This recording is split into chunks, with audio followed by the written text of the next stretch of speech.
In a dimly lit interrogation room, Detective James Wilcox slams down photos of brutalized black suspects while towering over Leroy, a disheveled homeless man with a matted beard. "Got you now, junkie," he sneers, unaware of the microscopic recording device capturing his every word. Behind Leroy's bloodshot eyes, FBI Special Agent Darren Carter calculates his next move in an operation 6 months in the making. Where are you watching this incredible story from today? Hit that like button and subscribe right now to follow this shocking investigation of police corruption that goes deeper than anyone expected. How far would you go to expose injustice when the whole system is against you? The polished glass and steel of the Atlanta FBI field office gleamed in the early morning sunlight as Special Agent Darren Carter strode through security, nodding to familiar faces. At 43, Carter carried himself with the quiet confidence of a man who had seen the darker sides of humanity, but maintained his moral compass through 15 years of federal service. His closely cropped hair showed hints of gray at the temples, and the lines around his eyes spoke of both laughter and hardship. He had built a reputation as a man who could blend into any environment, a chameleon, with an uncanny ability to transform himself to meet the demands of undercover work. Carter checked his watch as he made his way through the maze of corridors. Assistant Director Monica Jenkins rarely called emergency meetings, and her terse voice message had contained no details, only an order to report immediately. When he entered her office, Jenkins was standing by the window, a thick file folder in her hands and a grim expression on her face. At 58, Jenkins had broken through multiple glass ceilings in her 30-year career, her silver twisted locks framing a face that had stared down powerful criminals and corrupt officials alike. The office walls displayed her numerous commendations alongside family photos showing 3 generations of accomplished black women. "Carter," she said, "without preamble, what do you know about Claiborne County?" Carter considered the question. Small county about 2 hours south of Atlanta. Mostly rural but growing as the city expands. Parkside is the largest town historically black, but experiencing gentrification pressure. Why? Jenkins slid the folder across her desk. "We've received multiple complaints about the Parkside Police Department. Systematic targeting of black citizens, evidence planting illegal searches, suspicious deaths in custody. The pattern suggests organized corruption, not just a few bad officers." Carter flipped through the file, his jaw tightening, as he reviewed incident reports, hospital photos, and community complaints. These cases span 5 years. Why hasn't this been addressed before? Jenkins sighed, lowering herself into her chair. 2 previous investigations failed. Officers closed ranks, witnesses became uncooperative, evidence disappeared. Local politicians blocked federal oversight attempts. We need someone to go deep undercover. Someone who can experience this system firsthand while gathering evidence that will stick. Carter looked up, understanding dawning. "You want me to become a target?" Jenkins nodded. "We need someone who can convincingly play a homeless man, someone the officers would profile without a second thought. Someone who can document the abuse from the inside while building trust with the community." Images flashed through Carter's mind. His younger brother Marcus beaten by police 20 years ago for matching a description, the officers never facing consequences. The memory still burned. How deep is the corruption? "We suspect it goes beyond patrol officers to department leadership, possibly extending to prosecutors, judges, even the mayor's office. Real estate developers are buying up properties in historically black neighborhoods at suspiciously low prices after owners face mysterious legal troubles." Carter closed the file, decision made. "I'll need at least 6 months. Complete immersion, minimal contact protocols." Jenkins nodded, relief visible on her face. "You'll go in as Leroy Washington, a Gulf War veteran with PTSD, homeless for several years.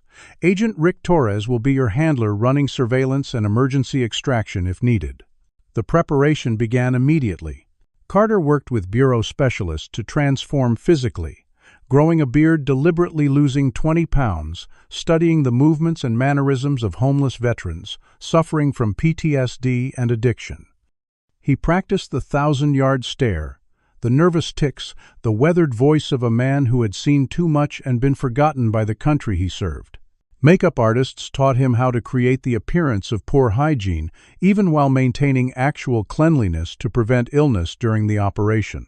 The backstory had to be bulletproof. Carter memorized military details consistent with Gulf War service, created mental maps of VA hospitals where Leroy supposedly received intermittent care, and learned about the specific traumas that would have led to his downward spiral. Torres set up surveillance systems, emergency extraction protocols, and secure communication methods using dead drops and coded interactions with field agents posing as social workers. By night, Carter slept on concrete floors to develop calluses and toughened his feet by walking barefoot for hours. He exposed his skin to the elements, allowing carefully controlled weathering to create the leathery texture of someone who lived outdoors. His fiancée Aisha watched the transformation with growing concern. As a civil rights attorney who had fought against police brutality cases for years, she understood the importance of the mission but feared for Carter's safety. "The system swallows people like Leroy," whole, she warned one night, as they sat in their apartment, surrounded by the last of Carter's personal belongings being packed away. "Once you're labeled homeless, you become invisible except when you're a target." Carter took her hands in his. "That invisibility is exactly what will let me document everything. These officers don't see homeless people as human, so they won't guard their behavior." Aisha squeezed his hands, her eyes shining with unshed tears. "Just remember who you really are. 6 months is a long time to live someone else's life, especially a life filled with trauma and dehumanization." On his last night as Darren Carter, he sat in their darkened bedroom, memorizing every detail of their life together. Photos removed from walls for security reasons, the scent of Aisha's perfume, the feeling of clean sheets, and a safe place to sleep. Tomorrow, these comforts would become distant memories as he stepped into Leroy Washington's harsh reality. The transition from Darren Carter to Leroy Washington wasn't a simple matter of changing clothes and location. It required a complete psychological shift, a deliberate abandonment of privileges and comforts most people never even recognized they had. Carter arrived in Parkside on a Greyhound bus in early February, wearing layers of weathered clothing and carrying a battered backpack containing only what Leroy would own: a few changes of clothes, a tattered Bible medication bottles. Filled with harmless lookalikes, a worn photo of a woman who didn't exist, and the sophisticated surveillance equipment disguised as ordinary objects. The winter wind bit through his layers as he shuffled from the bus station into the heart of Parkside. The neighborhood revealed itself through Leroy's eyes, not the statistics and satellite images Carter had studied, but a living, breathing community under pressure. Parkside had clearly once been a proud, historically black neighborhood with beautiful historic homes and community spaces. Now it showed the unmistakable signs of systematic neglect and predatory gentrification: boarded-up businesses alongside trendy new coffee shops, crumbling infrastructure in black areas, while newly developed streets gleamed with fresh pavement and lighting. Community centers, with coming soon luxury condominium signs plastered across their doors. For the first 2 weeks, Carter simply existed as Leroy, avoiding direct contact with authorities while establishing his presence. He found the invisible pathways of homeless existence, which church steps were sheltered from rain, which dumpsters contained discarded food still safe to eat, which public bathrooms could be used without harassment, which areas to avoid. After dark, he observed the rhythms of the neighborhood and the patterns of police presence. Officer James Wilcox quickly emerged as a central figure in the department's abuse. A tall, powerfully built white man with close-cropped blonde hair and perpetually sunglasses-covered eyes, Wilcox patrolled with his partner, Officer Thomas Brennan, a slighter man with nervous energy who followed Wilcox's lead.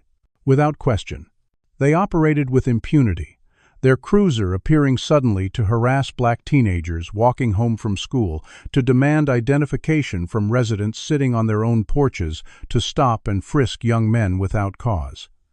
Carter witnessed their methods with growing disgust. Wilcox would provoke confrontations. Brennan would claim to see suspicious movements or contraband, and arrests would follow with mechanical precision. Afterward, they would joke and bump fists, tallying scores in some private competition. Carter documented everything with the hidden camera in his backpack, and the recording device concealed in the cross hanging around his neck. While developing Leroy's routine and territory, Carter began building relationships with other homeless individuals. Solomon, a genuine homeless veteran in his 60s who had served in Vietnam, became his first connection. With a white beard and dark brown skin weathered by decades on the street, Solomon showed Leroy the unwritten rules of survival, which officers would simply move you along versus which ones might confiscate your belongings, or worse, which church kitchens served meals on which days, how to recognize the signs of impending trouble. Police round here got 2 sets of rules, Solomon explained one night as they warmed their hands over a small fire in an abandoned lot. One for folks with money and white skin, another for everybody else. Worst ones are Wilcox and his shadow. They get bored, they find someone like us to entertain them. Last month they took Marcus's nephew for suspicious behavior. Boy was just waiting for the bus to his job at the grocery store. Found drugs in his pocket he never seen before. Boy's still locked up. Carter carefully built a network of contacts throughout the neighborhood. There was Miss Esther, an 82-year-old community matriarch who had lived in Parkside since the civil rights era and operated an unofficial community center from her front porch, distributing information, mediating disputes, and keeping track of neighborhood children. Darren, a 26-year-old youth center volunteer who navigated between respecting older residents and understanding the frustrations of neighborhood teenagers. Marcus, who owned the corner convenience store and witnessed countless police interactions through his store windows, keeping a meticulous mental record of injustices while maintaining a carefully neutral expression to avoid becoming a target himself. The imposing Parkside police precinct stood at the neighborhood's edge like an occupying fortress. Built in the brutalist style of the 1970s, its concrete walls and narrow windows projected authority rather than service. Inside, Carter knew from his research, Captain Gerald Reynolds ran the department like a personal fiefdom, maintaining close relationships with Mayor Wilson and developers interested in revitalizing Parkside through projects that invariably displaced black residents. As February turned to March, Carter began noticing patterns in police activity. Increased patrols and harassment seemed to follow community meetings about gentrification. Residents who spoke out at city council sessions about police tactics would find themselves subjected to traffic stops, code enforcement violations, or suspicious drug discoveries. Carter carefully mapped these connections, always maintaining Leroy's shambling gait and downcast eyes, appearing to be nothing more than another broken man, seeking his next meal or safe place to sleep while recording everything he observed. The community's resilience impressed him daily. The quiet networks of support, the warnings passed through text messages when Wilcox's cruiser entered certain blocks, the youth lookouts who whistled specific tunes to signal police presence, the church ladies who quietly fed the homeless and documented injuries. These were people who had learned to survive in a system designed to push them out, but who refused to abandon their home or their dignity. As March progressed, Carter knew he needed to accelerate his timeline. Random observation would only reveal so much. To document the full extent of the corruption, he would need to experience it directly. He began making himself more visible, slightly altering his behavior to draw attention while maintaining his cover. The opportunity for first contact came sooner than expected on a warm spring afternoon that would change everything. The confrontation that would thrust Leroy Washington directly into the corruption of the Parkside Police Department unfolded on Martin Luther King Jr. Boulevard on a bright Tuesday afternoon in late March. Carter had been observing Officer Wilcox and Officer Brennan for weeks, documenting their pattern of harassment, but had carefully avoided direct interaction. That changed when he witnessed them stopping 17-year-old Jamal Robinson, a basketball player from the local high school, whom Carter had seen volunteering at Miss Esther's community garden. Jamal was riding a shiny red bicycle when Wilcox's cruiser screeched to a halt beside him.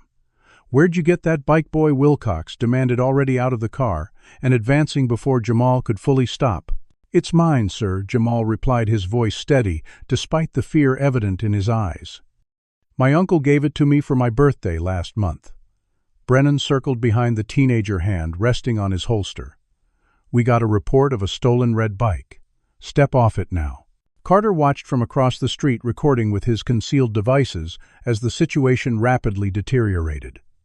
Jamal produced a receipt from his wallet, but Wilcox knocked it from his hand.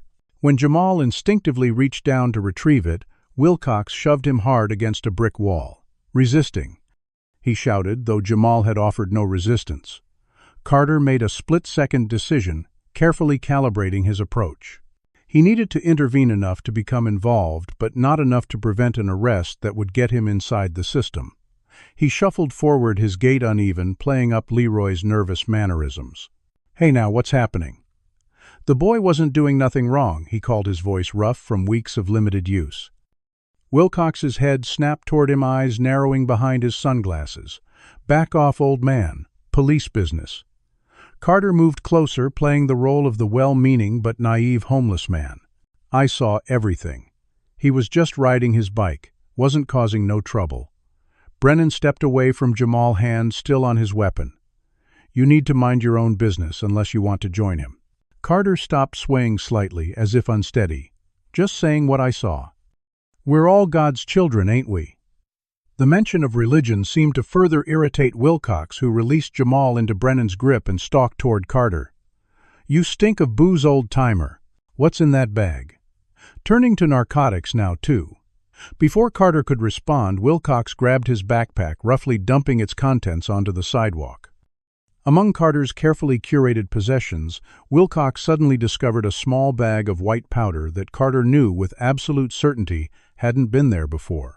Well, Wilcox smirked, holding up the planted evidence. "Looks like we got ourselves a dealer." Carter feigned shock and confusion. "That ain't mine. I never seen that before in my life." "Sure, junkie. Tell it to the judge." Wilcox spun him around, slamming him face first against the wall hard enough to split his lip. The metallic taste of blood filled Carter's mouth as Wilcox roughly cuffed him, intentionally tightening the restraints until they bit into his wrists. "You like watching me do my job. Now you get to see it up close. Do you believe police officers like Wilcox should be held accountable for their actions, or do they deserve more support in their difficult job?" Comment number 1. If you think officers who plant evidence should face criminal charges, and don't forget to like and subscribe to follow more stories of justice and corruption. What would you do if you were in Darren Carter's position, forced to maintain your cover while witnessing such blatant abuse of power? The processing at Parkside Police Station was exactly what Carter had expected from his research, yet experiencing it firsthand revealed layers of dehumanization his FBI training couldn't have prepared him for. He and Jamal were separated immediately upon arrival, the teenager's fearful eyes meeting his briefly before he was led away. "Got a twofer for you, Diane Wilcox," announced to the booking officer a heavy-set white woman who barely looked up from her computer. Old Drunk here was dealing to the Williams kid. Carter noticed how Wilcox had changed Jamal's identity, transforming him into someone with a criminal history, though Carter knew from community conversations that Jamal had never been in trouble. "Any ID, old-timer?" Diane asked, finally looking at him with undisguised disgust. Carter fumbled in his pocket, producing a weathered VA identification card that the FBI had created. "Leroy, Washington," he mumbled, keeping his eyes down. "Address," she demanded. "Don't got one fixed." Sometimes at the shelter on Pine Street, the booking process stripped away dignity with mechanical efficiency. His meager possessions were catalogued and placed in a plastic bag, fingerprints, roughly taken mugshots, snapped, without allowing him to wipe the blood from his face. Throughout, Carter played the role of the confused, frightened homeless man while observing everything, which officers joked about planting evidence, which ones looked uncomfortable with the department's practices, which cameras seemed to be angled away from certain processing areas. When he asked to make a phone call, Wilcox laughed. "Who you gonna call Santa Claus? Nobody cares about trash like you." Carter was thrown into an overcrowded holding cell where the demographic reality was immediately apparent. Of the 14 men inside, 12 were black. One was Latino, and one was Carter himself, the only white detainee. The conversations paused briefly when he entered, then resumed as he found a spot against the wall and slid down to the floor, wincing at his bruised ribs from Wilcox's arrest. First Time asked a young black man in his 20s, who introduced himself as Kevin. He wore glasses and a Howard University sweatshirt. Carter nodded, maintaining Leroy's nervous demeanor. "What they get you for said I had drugs. Wasn't mine, though. Officer put it in my stuff." Several men nodded knowingly.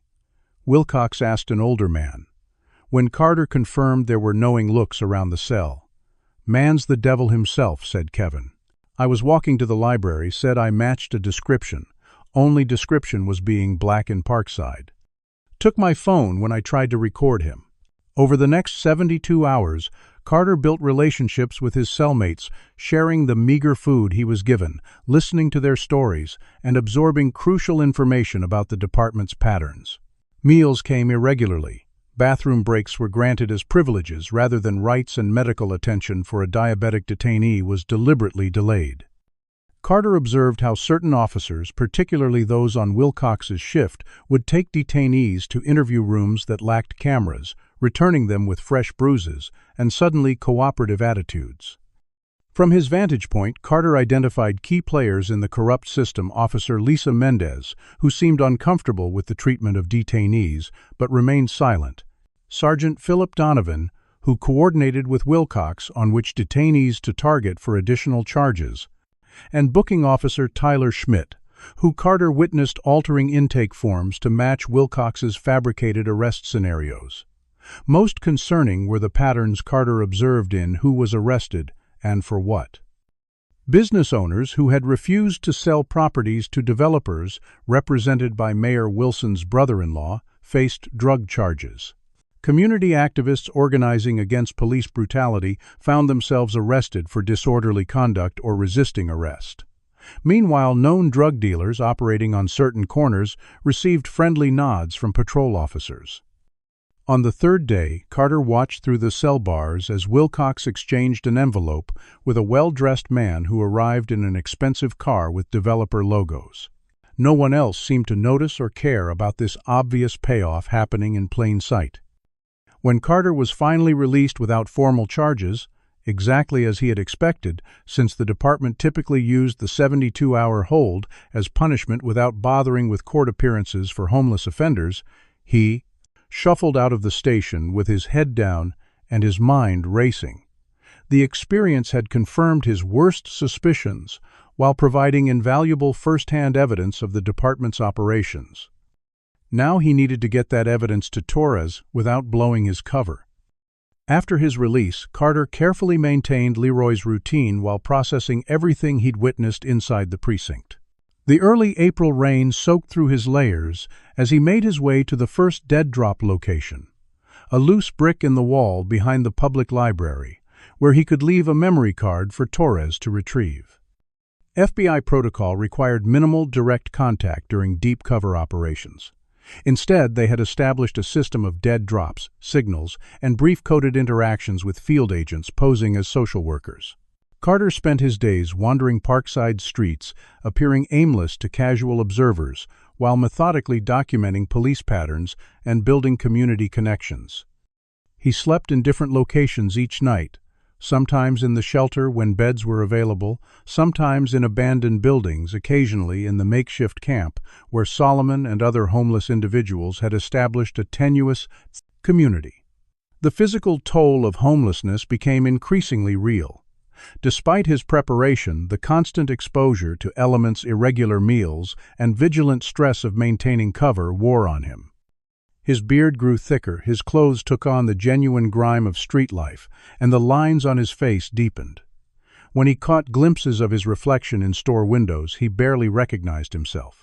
Torres confirmed receipt of his evidence through predetermined signals: a specific flyer posted on community bulletin boards, a chalk mark on certain street corners, a particular social worker who would make eye contact and nod subtly when passing. The FBI team was building connections between Wilcox's activities and higher-ranking officers. They discovered Wilcox had unexplained income flowing through offshore accounts.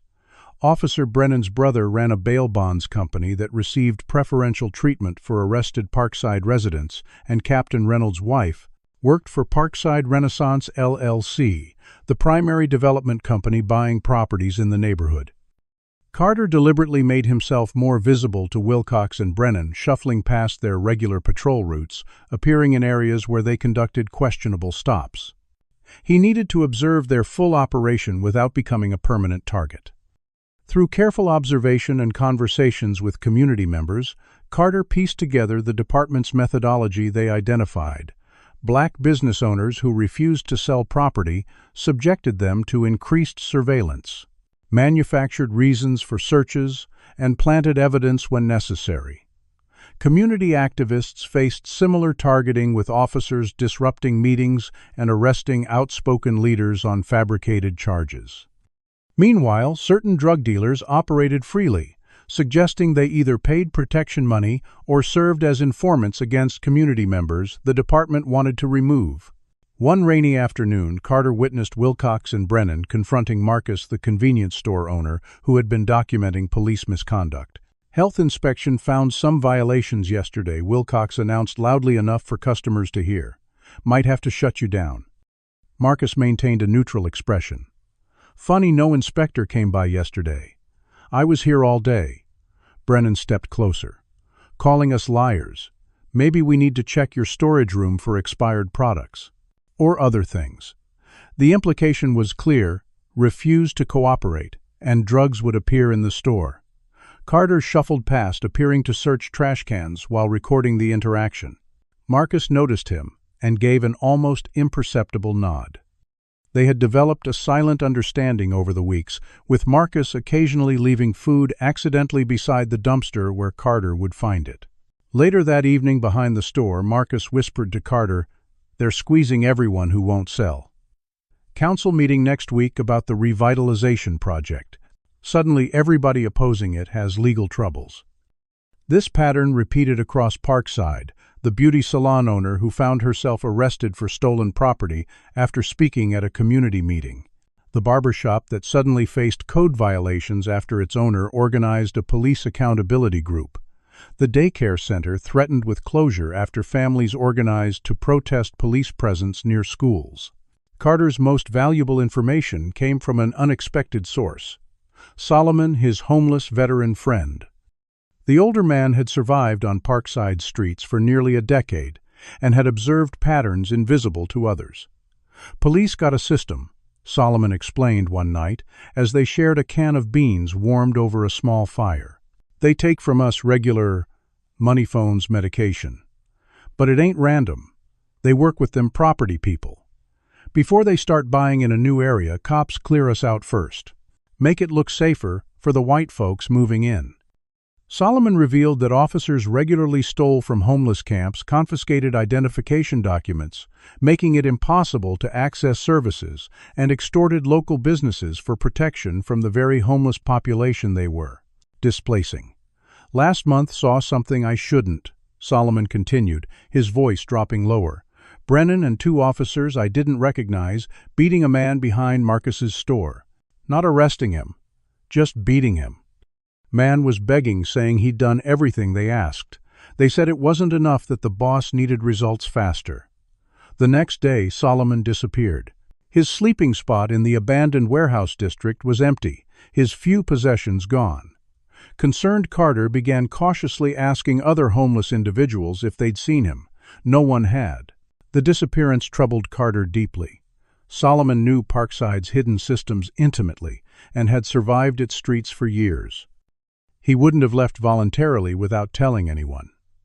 Carter began searching abandoned buildings near where Solomon was last seen, carefully balancing his need to find his friend with maintaining his cover. Near an old warehouse slated for luxury conversion, Carter discovered Solomon's tattered backpack partially hidden under debris. Dark stains that looked disturbingly like dried blood marked the canvas. Inside was Solomon's prized possession, a faded photograph of his military unit from Vietnam. He would never have willingly left it behind. Carter documented the scene with his hidden camera, his heart pounding with both fear for Solomon and anger at the system that made homeless black men so disposable that one could vanish without anyone in authority noticing or caring. As he photographed the evidence, he failed to notice the patrol car turning the corner until headlights illuminated him. "Well, well," came Brennan's voice as the car stopped. "Look who's trespassing on private property." Through the windshield, Carter could see Brennan reaching for his radio. Within minutes, Wilcox would arrive, and Carter knew his investigation was about to enter its most dangerous phase. The beam of Officer Brennan's flashlight caught Carter crouched beside Solomon's bloodied backpack, the evidence of foul play literally in his hands. Brennan's voice crackled over the radio. "Got that homeless guy Leroy, something at the MacArthur warehouse, possible B and E." Carter heard Wilcox's eager response. "Keep him there. I'm 5 minutes out." In that moment, Carter made a tactical decision. Running would only escalate the situation and potentially blow his cover. Instead, he leaned into Leroy's persona, affecting confusion and fear. "Just looking for my friend," he stammered as Brennan approached, hand resting on his holster. "Solomon been missing. Found his stuff here." Brennan kicked the backpack away. "Sure you weren't looking for something to steal. This property's slated for development. No trespassing." Carter kept his hands visible, hunching his shoulders to appear smaller, less threatening. "Didn't know. Just worried about Solomon." Brennan's radio crackled again, and Carter caught a fragment about East Side operation before the officer lowered the volume. Minutes later, Wilcox's cruiser screeched to a halt, and the larger officer emerged with a predatory smile. "Well, if it isn't our favorite junkie philosopher, miss me." The arrest was brutally efficient. Wilcox slammed Carter against the warehouse wall, the rough brick scraping his face, as the officer patted him down with unnecessary force. "What do we have here?" Wilcox announced theatrically, pulling a small bag of pills from Carter's jacket pocket. Pills that Carter knew with absolute certainty weren't his. Prescription drugs without a prescription. Trespassing. Resisting arrest. "I didn't resist," Carter protested, weakly maintaining character. "Brennan, did you see him resist?" Wilcox asked with exaggerated concern. Brennan nodded on cue. "Definitely resisted. Tried to run." The fabrication of charges continued as they transported Carter to the station, the officers building their false narrative with practiced ease. This time the booking process felt more ominous. Carter noticed Wilcox whispering to the desk sergeant, who gave him a long, evaluating look before processing the paperwork. Instead of the holding cell where he'd been placed during his first arrest, Carter was taken to an isolated interrogation room in the station's basement. The room had a single chair bolted to the floor, no windows, and suspicious dark stains on the concrete. The message was clear. This room was for detainees who needed to be convinced to cooperate. Carter was left alone for hours, his wrists cuffed to the chair without water or bathroom access. The psychological tactics were textbook: isolation, discomfort, uncertainty. As an FBI agent, he recognized the approach, but as Leroy, he had to display the appropriate fear and confusion. When the door finally opened, Wilcox entered with Sergeant Donovan, both carrying coffee cups whose aroma tormented Carter's deliberately dehydrated senses. Leroy Washington Wilcox read from a file. "Vietnam vet, PTSD, substance abuse issues, no fixed address. Been in Parkside, 3 months now?" The accuracy of the information was concerning. They'd been tracking him more closely than he realized. "Something about you doesn't add up," Leroy Wilcox continued, circling the chair. "Most street people would have left Parkside by now.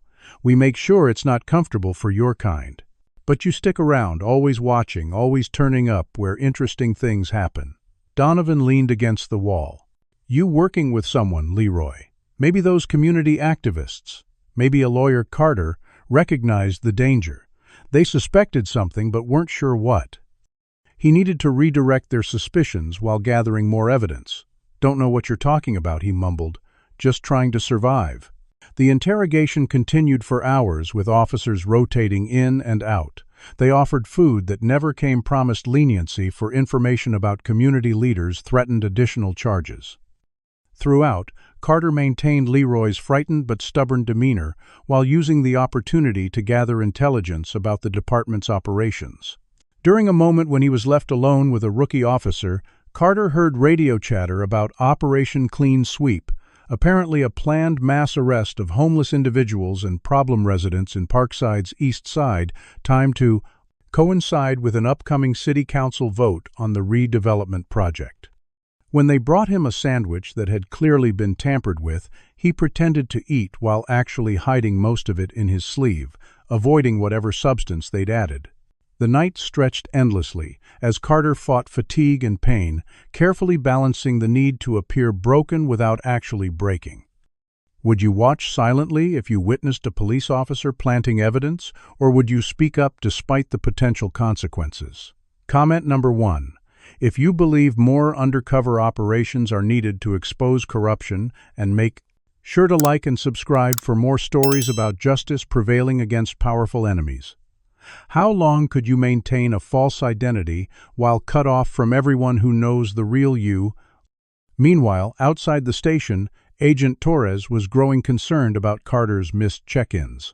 The planned dead drop hadn't occurred, and surveillance cameras showed Carter being arrested near the warehouse district.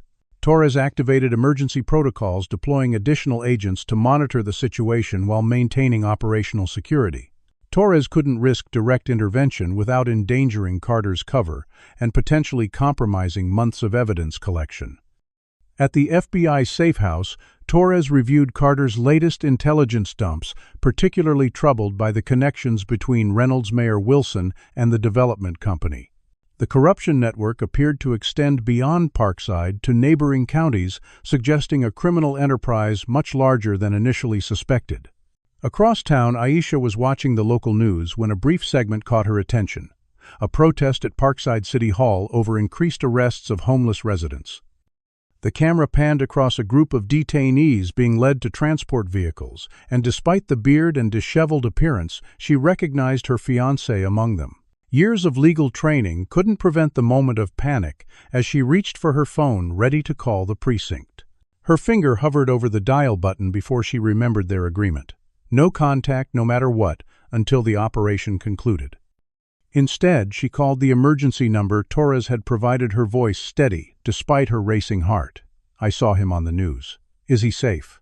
Torres's professional tone couldn't completely mask his concern. "We're monitoring the situation. He missed a scheduled communication." Together, they formulated a legal strategy that might help without exposing Carter's identity. Aisha would reach out to her contacts in the public defender's office, encouraging scrutiny of recent Parkside arrests for civil rights violations.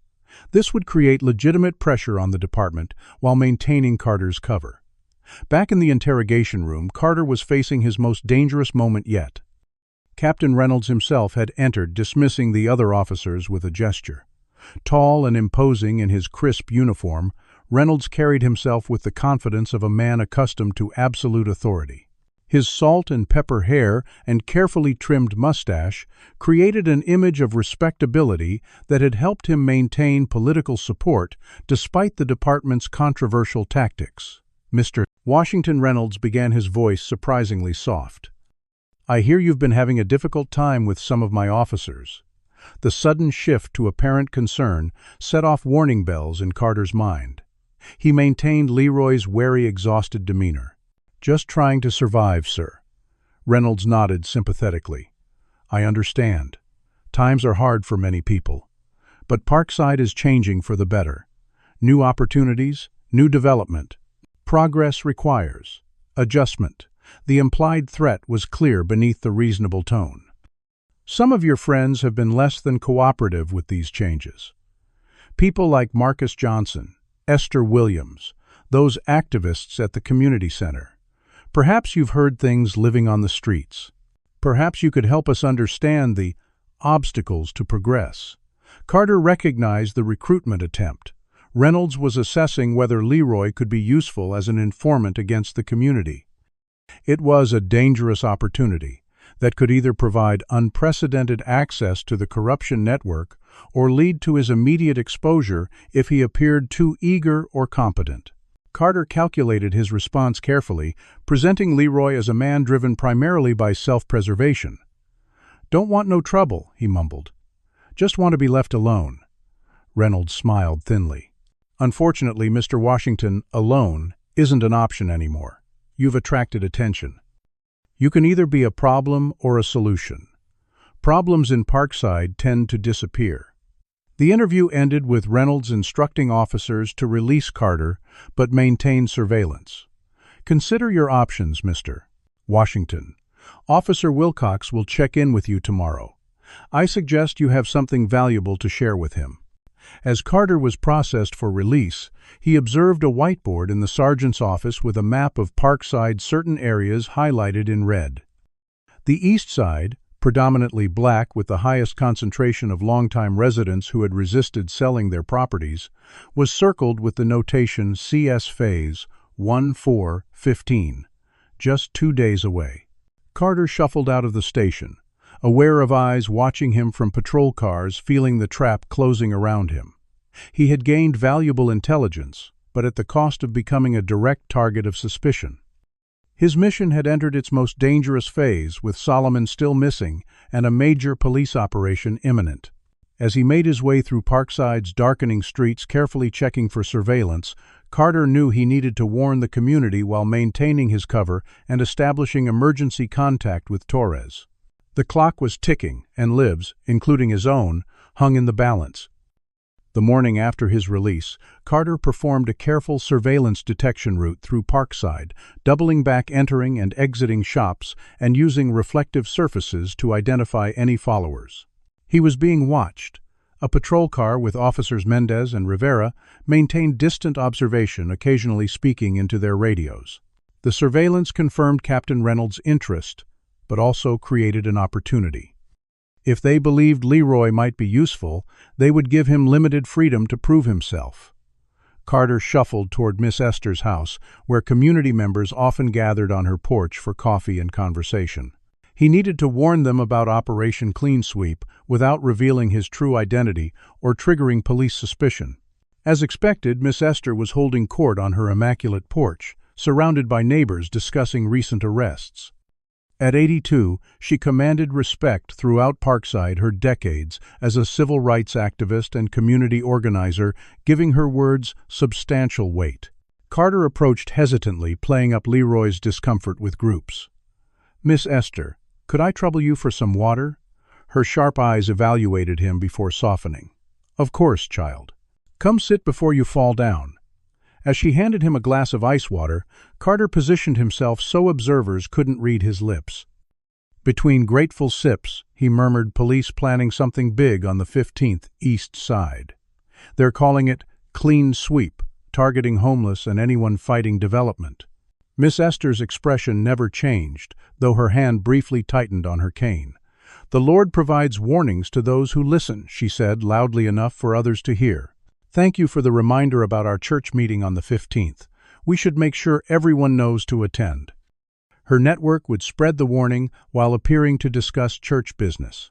Carter finished his water and shuffled away, aware of the patrol car still observing from the corner. His next stop was the predetermined emergency dead drop, a loose brick in the wall behind the community garden where Torres would check hourly after a missed communication. Carter pretended to rest in the garden's shade while secreting a memory card containing all his recent recordings and a coded message about the planned operation. As he was leaving, Wilcox's cruiser screeched to a halt beside him. "Get in," the officer ordered. "Captain wants to see you." At the station, Carter was surprised to be led not to an interrogation room but to Captain Reynolds' office itself. The space projected authority. Awards and photographs with political figures lined the walls. The furniture was expensive, leather, and the windows overlooked the neighborhood like a feudal lord surveying his domain. Reynolds wasn't alone. A well-dressed man in an expensive suit stood by the window while Wilcox positioned himself by the door. Mr. Washington, Reynolds gestured to a chair. "This is Andrew Wilson." Carter recognized the name immediately. Mayor Wilson's brother and principal owner of Parkside Renaissance, LLC, the development company buying properties throughout the neighborhood. "Mr. Wilson is interested in our community improvement initiatives," Reynolds continued. "We believe you might be able to assist us." The conversation that followed revealed the inner workings of the corruption with stunning clarity. Mayor Wilson had promised developers access to Parkside's prime real estate. Captain Reynolds' department created artificial crime statistics and targeted specific property owners with arrests and harassment until they sold at below-market rates. Wilcox and select officers handled the street-level operations, evidence planting intimidation and occasional examples to maintain fear.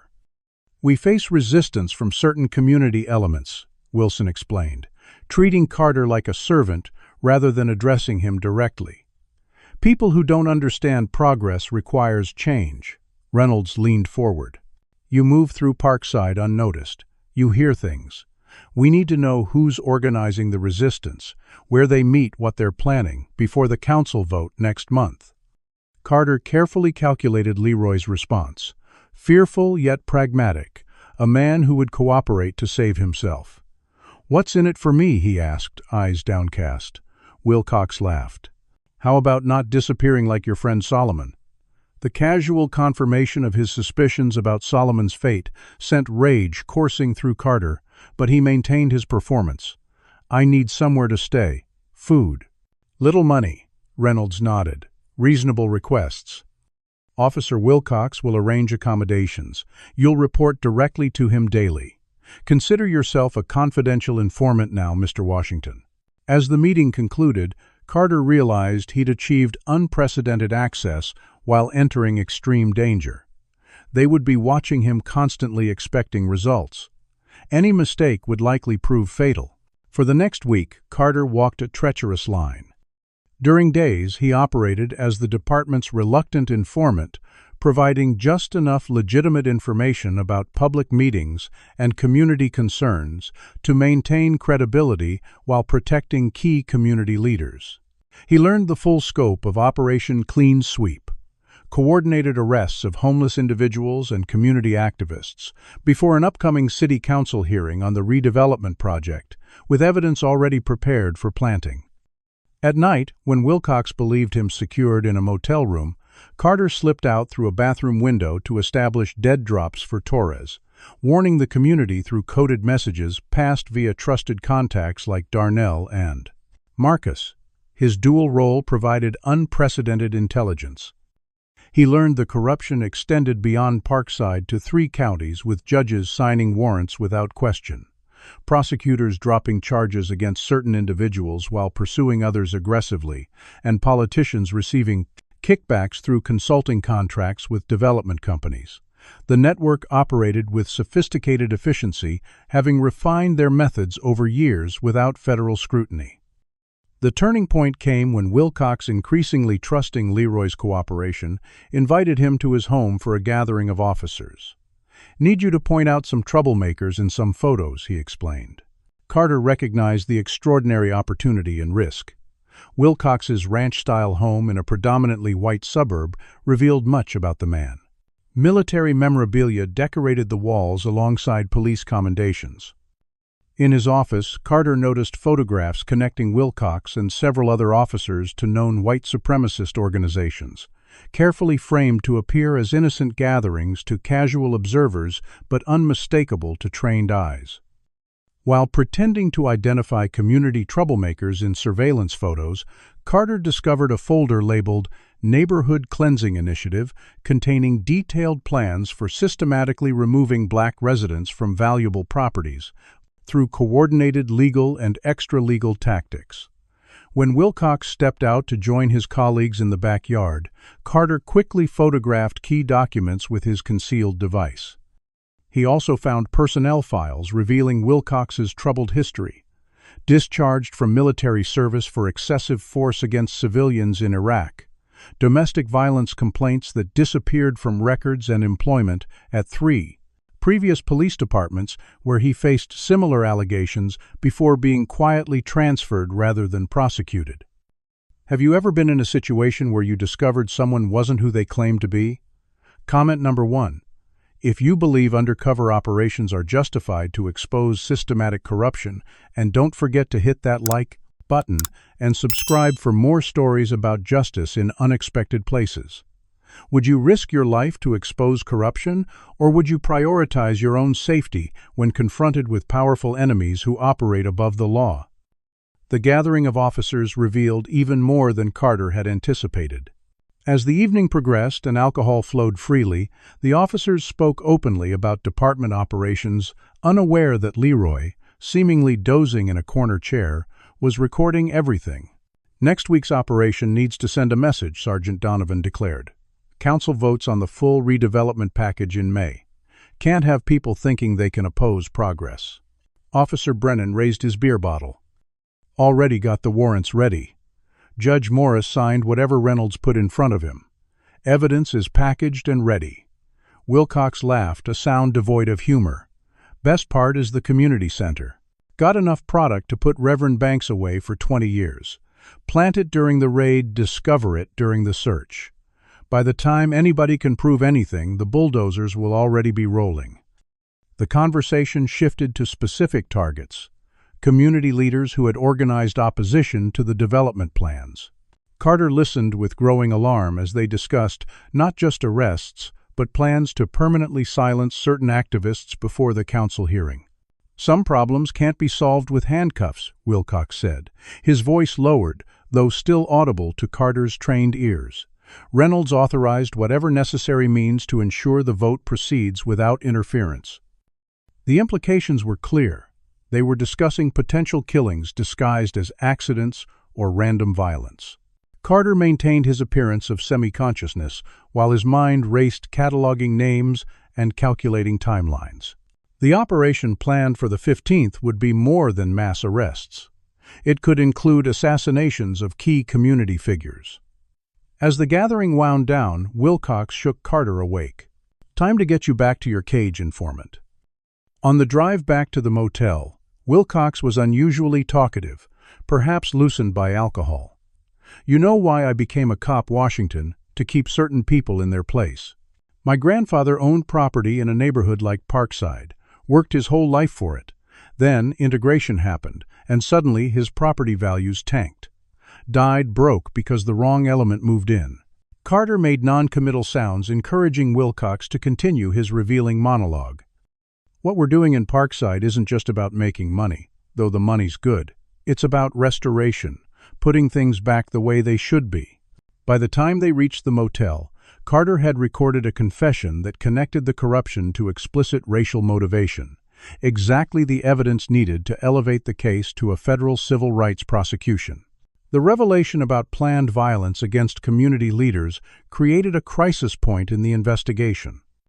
Carter faced an impossible decision: maintain his deep cover to gather more evidence about the broader network potentially allowing harm to come to community members, or force Torres to act immediately with what they had potentially saving lives, but risking the collapse of the larger case. That night, Carter made the most dangerous dead drop of the operation, slipping out of the motel to leave critical evidence and a message urging immediate protection for the named targets while continuing the investigation. He returned just minutes before Wilcox conducted a surprise check of his room, suggesting the officer's trust had limits. The next morning brought news that dramatically altered the investigation's trajectory. Mayor Wilson had suffered an unexpected challenge to his redevelopment plan when Councilwoman Patricia Jackson announced her candidacy in the Twinner Development Plan. Upcoming special election running on a platform opposing police overreach and predatory development. The department's response was immediate and revealing. Reynolds ordered increased surveillance of Jackson and her supporters, while Wilcox and his team accelerated plans for the mass arrests. Carter's time was running out. He needed to document the final connections in the conspiracy, while somehow preventing the violence planned against community leaders. The countdown to Operation Clean Sweep had begun with lives and justice hanging in the balance. The morning of April 14th dawned with an unusual energy in Parkside. Word had spread through the community's informal networks about potential police action, though few knew the full extent of what was planned. Carter observed increased patrol activity as he shuffled through his morning routine, aware that Wilcox was watching him more closely than ever. The department's plans had accelerated in response to Councilwoman Jackson's unexpected campaign announcement. Her platform directly challenged Mayor Wilson's redevelopment scheme, promising investigations into police tactics and community-centered approaches to neighborhood improvement. Her growing support had thrown the corruption network into panic mode. Carter made his way to the East Parkside Community Center, where Reverend Michael Banks was organizing a pre-election meeting for that evening. The aging brick building had served as Parkside's heart for decades, hosting everything from civil rights planning sessions in the 1960s to current youth programs and elder care services. Now it stood directly in the path of planned luxury condominiums, its community ownership a stubborn obstacle to developers. As Carter approached, he spotted Officer Brennan's cruiser parked in an alley beside the center. Using his homeless persona as cover, he shuffled down the alley, appearing to search dumpsters while actually documenting Brennan and two plainclothes officers entering the community center through a rear maintenance door. They carried small bags that Carter immediately recognized as containing plants, drugs to be hidden before the planned raid. The evidence-planting operation was already underway a day earlier than expected. Carter needed to alert Torres immediately while preventing the community center from being raided with planted evidence. The situation forced an impossible choice: maintain his deep cover or intervene directly to prevent dozens of false arrests and the destruction of a vital community institution. As he weighed his options, Carter noticed Miss Esther approaching the community center with several children for the afternoon reading program. If the raid occurred with children, present the potential for tragedy multiplied exponentially. Carter made a split-second decision, one that would irrevocably alter the investigation. He intercepted Miss Esther before she reached the door. "Miss Esther," he mumbled, keeping his voice low. "Police inside, planting things. Not safe for the children." Her eyes widened briefly before her face resumed its impassive expression. Without questioning him, she nodded slightly. "Children," she called. "Change of plans. We're having our reading circle at the church today." As they turned away, she whispered, "God sends warnings through unexpected messengers." "Thank you." The interaction took less than 30 seconds, but Carter noticed a patrol car slowing as it passed. Inside, Officer Mendez was watching him with narrowed eyes. His warning had been observed, though perhaps not understood. He shuffled away, maintaining Leroy's aimless wandering while his mind raced through contingency plans. By warning Miss Esther, he had potentially compromised his cover, but he had prevented children from being present during a raid that could turn violent. The afternoon unfolded with increasing tension. Carter observed additional officers in plain clothes entering not just the community center, but also the church and several businesses owned by vocal opponents of the redevelopment plan. The pattern was clear: coordinated evidence planting before simultaneous raids. He needed to document everything while establishing emergency communication with Torres. Using a predetermined emergency protocol, Carter deliberately triggered a minor medical incident: a homeless man apparently suffering heat stroke outside the convenience store. When paramedics responded, one was actually an FBI operative who received Carter's whispered update while pretending to check his vital signs. Plants in progress. Multiple locations. Raid imminent. Need extraction for community leaders. The operative nodded almost imperceptibly before loudly declaring that the patient needed fluids and rest but not hospitalization. As dusk approached, Carter made his way toward his motel room, aware that Wilcox expected his daily report on community activities. Before he could reach it, a police cruiser screeched to a halt beside him. Officer Mendez, not Wilcox, emerged with her hand on her weapon. "Captain wants to see you. Now." Her tone and posture suggested something had changed. The careful trust they had extended to Leroy was gone, replaced with open suspicion. At the station, Carter was not taken to Reynolds' office, but to an interrogation room. He waited for nearly an hour before the door opened to reveal not Reynolds but Wilcox, his expression thunderous. "Interesting day, Washington. Or whatever your name really is." Carter maintained Leroy's confused, fearful demeanor. "Don't know what you mean, officer." Wilcox slammed a file on the table. "Mendez saw you warning that old woman away from the community center. Quite a coincidence that our operation there had to be aborted when no one showed up for their usual programs. Almost like someone tipped them off." Carter's mind raced through potential explanations. "Miss Esther. Just told her I seen rats going in the back door. Didn't want the children getting bit." Wilcox's laugh held no humor. "Rats. That's cute. Know what I think? I think you're not who you pretend to be. Maybe you're working with Councilwoman Jackson. Maybe you're a reporter. Either way, your usefulness has ended." The interrogation that followed was not for information, but intimidation. Wilcox made it clear that Leroy Washington would be taking the fall for multiple crimes: drug distribution, breaking and entering, even assault on officers. Evidence was already being processed, witnesses coached. Most disturbing was the casual mention of Solomon's fate. "Your friend got himself disposed of for asking too many questions. At least he went into the river with all his teeth. You might not be so lucky." As Wilcox detailed how completely they planned to destroy Leroy, Washington Carter maintained his cover through the most challenging test yet. Inside, he was calculating escape routes and emergency protocols while recognizing that the operation had reached its breaking point. He had prevented the evidence planting, but now faced imminent danger himself. The situation deteriorated further when Officer Mendez entered, her expression troubled. "Wilcox, that kid Jamal is at the front desk. Says he has footage of the Robinson arrest on his phone." Wilcox's face darkened. "Handle it. You know the procedure for unauthorized recordings." After she left, Wilcox turned back to Carter. "Sit tight, Washington. Got another problem to handle, then we'll continue our chat about your future." The moment Wilcox left, Carter tested the handcuffs, securing him to the table. Standard department issue, which meant the FBI's provided lockpick concealed in his belt would work. He had perhaps 15 minutes before Wilcox returned. Enough time to escape if he abandoned his cover entirely. Not enough to maintain both his safety and his persona.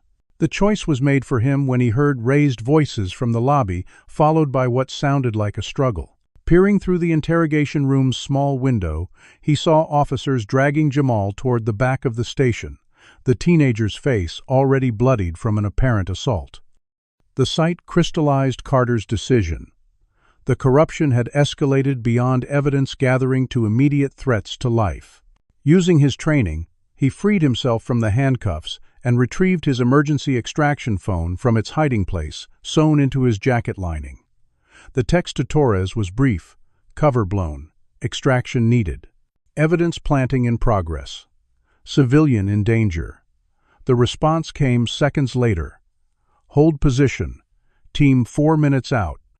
Carter faced another impossible choice: follow protocol and wait for extraction or intervene to prevent further harm to Jamal. When he heard the teenager's cry of pain from a nearby room, professional caution gave way to moral imperative. Moving silently through the station's back corridors, Carter located Jamal being held by Brennan, while Wilcox deleted something from the boy's phone.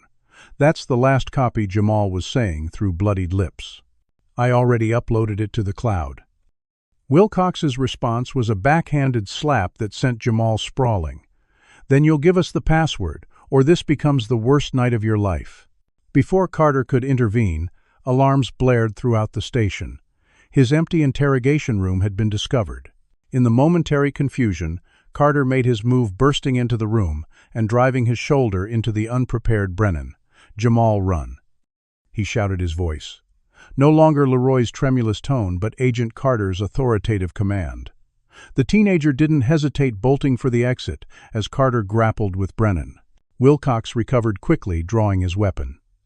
FBI Carter identified himself, though without his credentials, the declaration carried little weight. "You're under federal investigation for civil rights violations, evidence tampering, and conspiracy." Wilcox's laugh was cold. "No one's going to believe that coming from a homeless junkie. This is going to look like a justified shooting when you tried to escape custody." The standoff was interrupted by the station's front doors bursting open and Torres' voice calling through the radio, "FBI, this is a federal operation. All officers stand down." In the chaos that followed, Carter subdued Brennan while Wilcox fled toward the rear exit. The operation had blown wide open, months of careful undercover work collapsing into a chaotic emergency extraction. As FBI agents secured the station, Carter provided rapid updates about the evidence-planting operation in progress throughout Parkside. Teams were dispatched to secure the community center, church, and businesses before the planted evidence could be discovered in the planned raids. In the aftermath of the station extraction, Carter learned the full extent of the day's events. Jamal had indeed been beaten nearly to death after threatening to upload footage of police brutality against another resident. The teenager had been found by community members who brought him to the hospital before he regained consciousness and insisted on taking his evidence directly to the police station, not realizing the department itself was corrupt. The community had erupted in spontaneous protests when word spread of Jamal's beating, with residents gathering outside the station demanding accountability. This public attention had likely saved both Jamal and Carter from worse fates inside the station. Most disturbing was the discovery made during the FBI sweep of an abandoned police vehicle behind the station, Solomon's body showing signs of torture and execution-style murder, with evidence directly linking the killing to Officer Brennan. The finding confirmed Carter's worst fears while providing irrefutable evidence of how far the corruption had extended beyond mere evidence planting and false arrests to murder of witnesses. As the night progressed, the full scope of Operation Clean Sweep became clear. Not just mass arrests, but a coordinated campaign to silence community opposition permanently before the upcoming election and development vote. Carter's intervention, though it compromised his cover, had potentially saved dozens of lives. The breaking point had come, forcing the investigation into the open before all evidence could be gathered on the network's full extent. As FBI teams secured evidence and took statements from cooperative officers, Carter knew the most dangerous phase still lay ahead. Wilcox had escaped in the confusion. Captain Reynolds was unreachable, and the full resources of a corrupt system would now be directed at covering tracks and eliminating witnesses. The race to secure justice had only just begun. Dawn broke over Parkside, with federal agents securing the police station and evidence collection teams working through the precinct's records. Carter, his transformation back to FBI agent still incomplete with his beard, and weathered appearance, coordinated operations from a mobile command center. The previous night's chaos had blown his cover, but provided the probable cause needed for search warrants across the department. The station computers revealed the full scope of the conspiracy: falsified reports, altered evidence logs, and communications with developers and city officials that outlined the systematic targeting of Parkside residents. Most officers had been detained for questioning, but several key figures remained at large, most critically Officer Wilcox and Captain Reynolds. "They've gone to ground," Torres reported, reviewing surveillance footage. Reynolds was last seen entering the mayor's office. Wilcox's vehicle was abandoned at the county line. The investigation's sudden exposure created both opportunities and dangers. With federal agents visible throughout Parkside, evidence couldn't be destroyed as easily, but witnesses faced increased risk from desperate conspirators trying to cover their tracks. The community's reaction mixed relief with skepticism. After years of abuse, many residents doubted even federal intervention would bring justice. Carter's transformation back to his true identity happened in stages. A shower and clean clothes at the command center removed the physical grime of homelessness, but the psychological transition proved more complex. For months he had lived as Leroy, experiencing the dehumanization and vulnerability of homelessness. Those experiences had altered his perspective permanently. When Aisha arrived at the command center, her presence bridged the gap between his two identities. Their reunion was brief but emotional, both aware that the operation remained active and dangerous. "I knew you could do this," she whispered, holding him tightly, "but I never stopped worrying." She had brought fresh clothes, his credentials, and his service weapon, symbols of Agent Carter returning to duty. Together, they debriefed with Torres, outlining the evidence against each member of the conspiracy. "The case against the patrol officers is solid," Aisha noted, reviewing reports with her prosecutor's eye. "But Reynolds and the higher-ups will claim they were unaware of field tactics. We need direct connections to the policy decisions." Carter nodded, still speaking with some of Leroy's mannerisms. "Reynolds' office, at the station. He has files labeled Neighborhood Cleansing Initiative with the mayor's signature. Evidence of coordination across 3 counties. Teams were dispatched to secure these critical documents before they could be destroyed. The investigation accelerated when a rookie officer, Timothy Collins, approached the command center voluntarily. "I recognized Agent Carter during a training seminar last year," he admitted. "I wanted to report it, but I didn't know who was involved in the corruption. I was afraid to tell Captain Reynolds, so I told Officer Brennan, thinking he might help."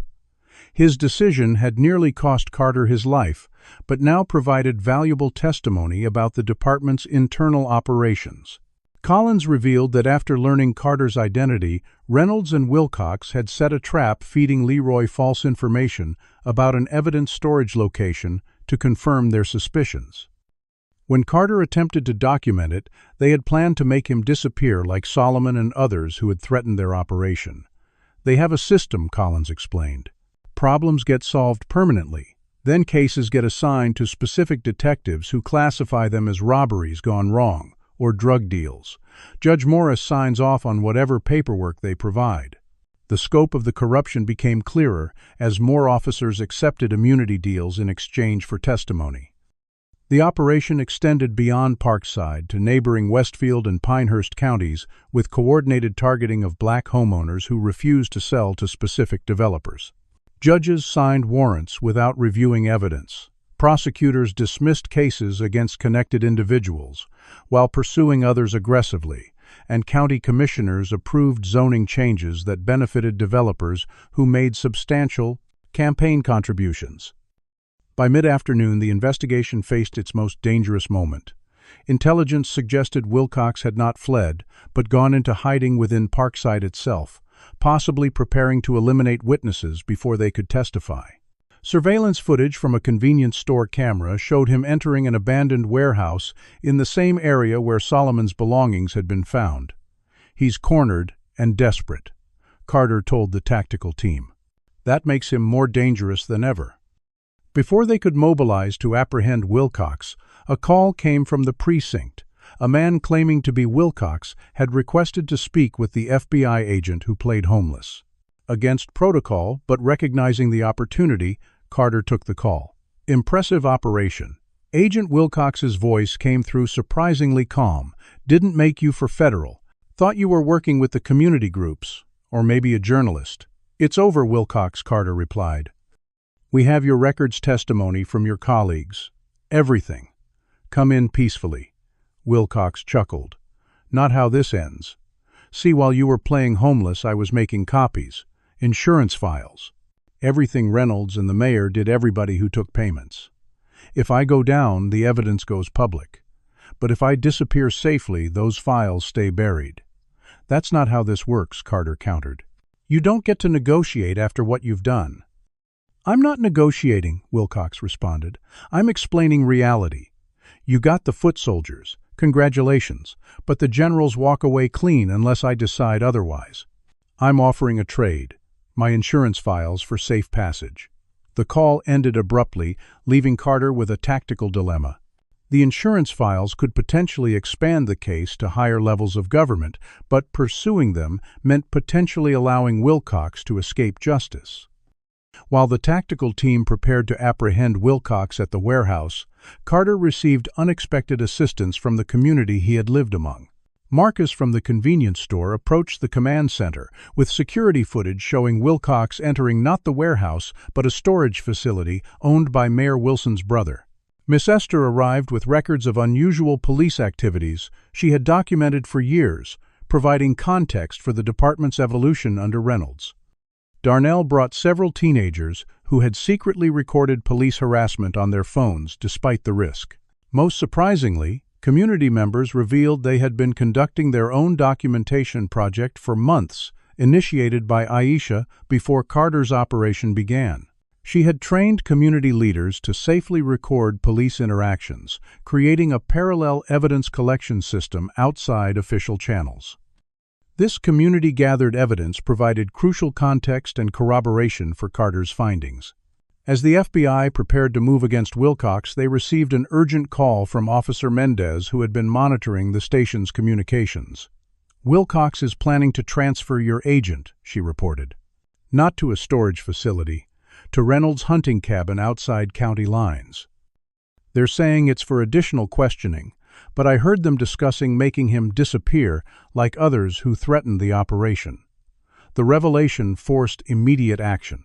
Torres organized a coordinated raid involving both FBI agents and Justice Department officials.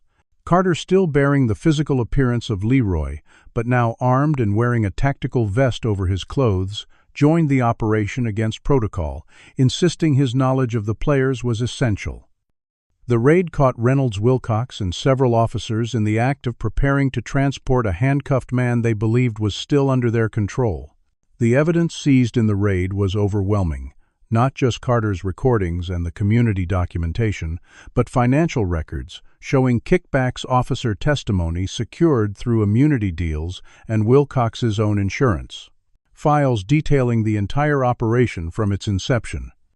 The case expanded beyond Parkside, as predicted, implicating officials in 3 counties.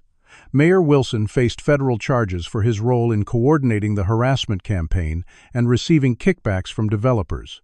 Judge Morris, who had signed countless warrants without probable cause, became the subject of a judicial conduct investigation. The investigation revealed a systemic effort to displace black residents from valuable real estate through coordinated harassment, false arrests, evidence planting, and intimidation, all to benefit developers with political connections. The civil rights violations elevated the case to federal prosecution, ensuring it wouldn't be handled by potentially compromised local courts. In a final desperate attempt to escape justice, Wilcox tried to destroy evidence by setting fire to the records room at the precinct. The attempt failed when Officer Collins, the rookie, who had recognized Carter, intervened at personal risk.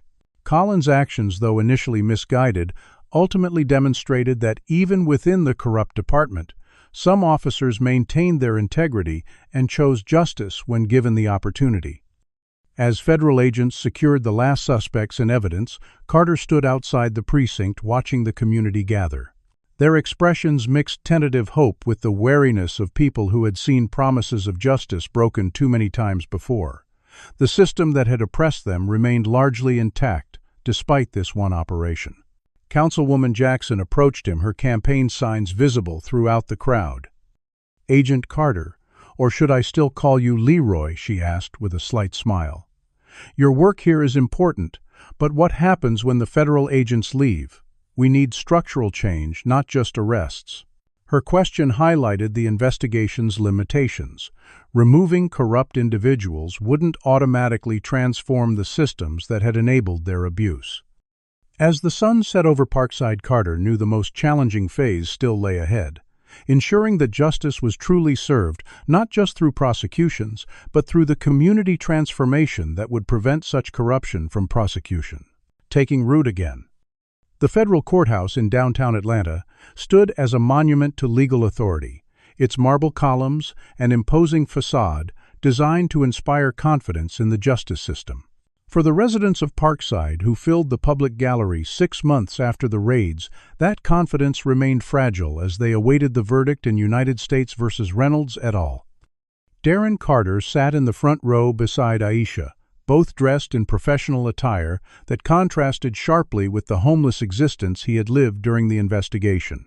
His testimony over the previous weeks had been exhaustive, detailing the systematic civil rights violations, evidence tampering, and corruption he had witnessed and experienced firsthand. The physical transformation from Leroy back to Agent Carter was complete. His beard trimmed his body weight, restored his clothes clean and pressed, but the psychological impact of his time undercover remained. He understood viscerally what it meant to be invisible to society, to be seen as a problem rather than a person to live at the mercy of those with power and no accountability. That understanding had made him a devastatingly effective witness. The case had expanded far beyond initial expectations. 17 officers from Parkside Police Department faced charges ranging from evidence tampering to civil rights violations. Captain Reynolds and Mayor Wilson were charged with racketeering conspiracy and multiple counts of corruption. Judge Morris faced judicial review and potential criminal charges for his role in signing fraudulent warrants. The investigation had uncovered similar patterns in neighboring counties, triggering additional federal investigations. Most significantly for the community, the Department of Justice had imposed a consent decree requiring complete restructuring of the Parkside Police Department with community oversight, independent review of all arrests during Reynolds' tenure, and retrials for defendants whose convictions relied on potentially tainted evidence. When the jury returned after 3 days of deliberation, the courtroom fell silent. The verdicts came in a steady rhythm. Guilty, guilty, guilty. Reynolds, Wilcox, and the other primary defendants were convicted on all major counts. Lesser participants received reduced sentences in exchange for cooperation, but all would face significant prison time. The financial conspirators, including Mayor Wilson and developers who had profited from the scheme, were ordered to pay substantial restitution to community members who had lost homes or businesses to the corrupt system. As the judge detailed the sentences, Carter observed the community's reactions. Not celebration, but a solemn acknowledgement that accountability, however delayed, had finally arrived. Outside the courthouse, reporters clamored for statements. Carter stepped back, allowing Aisha and community leaders to address the media. This victory belonged to Parkside, not to him. Today's verdict is just the beginning, Aisha told the assembled cameras. Justice isn't just about punishing wrongdoers, but about restoring what was taken. The consent decree ensures police accountability, but we need investment in communities targeted by these corrupt officials. Councilwoman Jackson, recently elected mayor, after Wilson's removal from office, outlined plans for a community restoration fund using the restitution payments and federal grants. Parkside was targeted because developers saw value in our land, but not in our people. We're reclaiming our neighborhood while ensuring current residents benefit from improvements. The transformation of Parkside began immediately after the verdict. The police department underwent complete restructuring under Department of Justice supervision, with a community oversight board reviewing all hiring decisions. The consent decree required officers to wear body cameras at all times, with footage accessible to independent reviewers. Training emphasized de-escalation and community engagement rather than military-style tactics. Most significantly, a Truth and Reconciliation Commission allowed residents to document their experiences with the corrupt system, creating an official record of the harm done while identifying cases needing review. One afternoon, several weeks after the verdict, Carter returned to Parkside to visit a special memorial being dedicated in the renovated community center.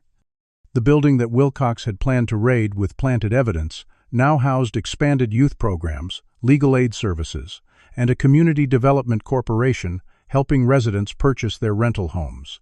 In the center's main hall, a simple plaque honored Solomon and other victims who hadn't lived to see justice served.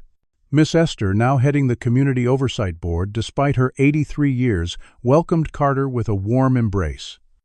"Agent Carter, you've become a stranger since you got your fancy clothes back," she teased gently. "The community asks about you." Carter smiled, though the expression held traces of the pain he still carried from his experiences. "I've been working with the Bureau's Police Accountability Task Force, using what we learned here to identify similar patterns nationwide." "And how is Leroy these days?" she asked perceptively. Carter understood the deeper question: how he was processing his time living as society's invisible man. "He taught me things no training program ever could," he admitted. About how systems fail people, about resilience, about community. The community center buzzed with activity as residents planned next steps in Parkside's revitalization. Marcus had expanded his convenience store into a full grocery, addressing the neighborhood's food desert status. Darnell ran youth programs teaching teenagers their rights and responsibilities when interacting with authorities. The most remarkable transformation involved the former homeless encampment, where Carter had spent many nights. Mayor Jackson had secured federal funding to convert an abandoned warehouse into transitional housing with support services named Solomon's Place, in memory of the man whose murder had helped expose the department's crimes. As Carter walked through Parkside streets with Aisha, residents greeted him, some who had known him as Leroy, others who recognized him from the trial coverage. The neighborhood showed signs of renewal without displacement, homes being repaired rather than demolished, locally owned businesses opening in previously boarded storefronts, community gardens flourishing in formerly vacant lots. The hardest part of recovery is the trust, Aisha observed, as they passed the police precinct, now staffed with new officers under community-approved leadership. Systems failed these people for generations. Rebuilding that trust takes more than verdicts and consent decrees. Carter nodded, remembering his own initial skepticism about federal intervention making lasting change. That's why the community oversight is so crucial. Accountability can't be imposed from outside. It has to be built into the system's foundation. Their conversation was interrupted by a familiar face. Jamal, the teenager whose beating had helped expose the department's brutality. Now recovered and preparing for college, he had become a youth leader in the community. "Agent Carter, Miss Jenkins, asked me to find you. The commission is meeting to review cases from 2019, and they have questions about some of Wilcox's arrests." As they walked toward the meeting, Carter reflected on how the investigation had changed, not just Parkside but himself. He had entered the community as an observer, gathering evidence while maintaining professional distance. He had emerged as a participant in its struggle for justice, fundamentally altered by his experiences, living as its most vulnerable member. The FBI commendations and promotions offered after the case's successful conclusion meant little compared to seeing Solomon's Place providing dignity to people society had discarded or watching former defendants reunite with families after wrongful convictions were overturned. The systemic change underway in Parkside represented what justice truly meant. Not just punishment for wrongdoers, but restoration and transformation of communities harmed by corruption. The case had revealed how racism and greed could corrupt entire institutions designed to serve and protect, but also how committed individuals, both inside and outside those systems, could reclaim them for their intended purpose. As they reached the commission meeting, Carter saw familiar faces from his time as Leroy. People who had shared food when he appeared homeless, who had warned him about dangerous areas, who had treated him with dignity when the authorities had not. They were now empowered community leaders, shaping Parkside's future. The true measure of justice wasn't just the prison sentences served by corrupt officials, but the reclaimed agency of a community that had survived their abuse. What would you do if you discovered corruption in your own community? Comment below if you believe justice requires more than just punishing wrongdoers. Does it also demand rebuilding broken systems?